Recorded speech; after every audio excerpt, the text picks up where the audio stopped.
everyone. Welcome back, and thank you so much for being here. I really do appreciate it. Hope we all have had a wonderful day and a wonderful night. Continue to have a wonderful day and a wonderful night. Everyone's trying to be the most best and wonderful version of themselves and be able to always know that they can squeeze whatever, that they can squeeze their avoda, their work, etc., into their avodas Hashem. Not the other way around. Still working on that myself. And so hopefully we're going to go back to be more consistent. And so we're going to be quick. It's Perakim, Shri Bet. Baba, Perakim, Hadever Lisabe, Barilis, Shvis, Motze, Shvis, Motze, Echaj, Bachol, Shana, Bashana, Barilis, Bibne, Shemea, Masa, Ani, Sheba, Shalishis, Bishvis, Bibne, Mahase, Ani, Sheba, Shishis, Bimotze, Shvis, Bibne, Peros, Shvis, Bimotze, Echaj, Bachol, Shana, Bashana, Bibne, Gezal, Matanot, Ani. At 4 periods of the 7 years sabbatical cycle, pestilence increases. In the 4th year and the 7th year and the year following the sabbatical year, and annually at the conclusion of the Sukkot festival. The 4th year of the Shemitah cycle for neglecting the tithe of the poor in the 3rd, and the 7th year for neglecting the tithe of the poor in the 6th. Immediately following the sabbatical year for violating the laws of the sabbatical produce, annually at the conclusion of the festival of Sukkot for robbing the poor of their gifts. And yeah, so just really is that sometimes we justify not giving, in this case, tithes, but also tzedakah, is that because we say we need it for old age. Knesset Yisrael brings a story that actually shows it's the opposite, that there was a miser who never gave, and then there was a spendthrift that gave too much, and then both of the families brought them to court. And so the miser is saying that I don't know if I'm going to live.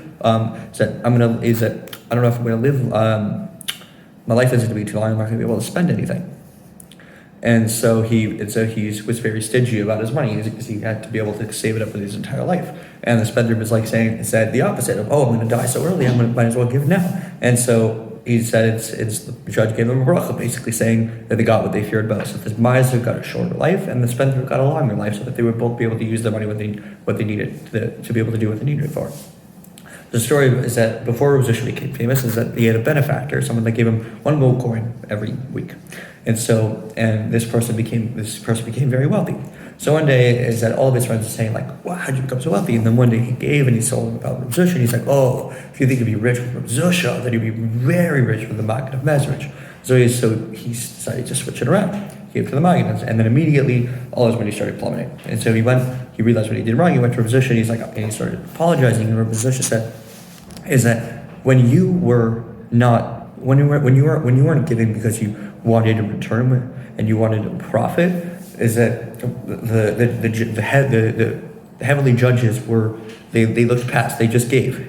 Is that the idea is that when we're selective with who we give, then Hashem's selective with us for how much He gives us, but vice versa. But asterisk there for nowadays is that you have to be careful with who you give. Is that it has to be someone that will use it for good, and that actually needs it, not someone that'll just use it for bad things that hurt themselves. Then as well, so when it's saying they're robbing the poor of their gifts, so what does it mean? How do you rob someone of a gift? Is that when we give it, is that tzedakah and tithes, is that we give it because Hashem obligated us, but Hashem rewards us as if we did it willingly.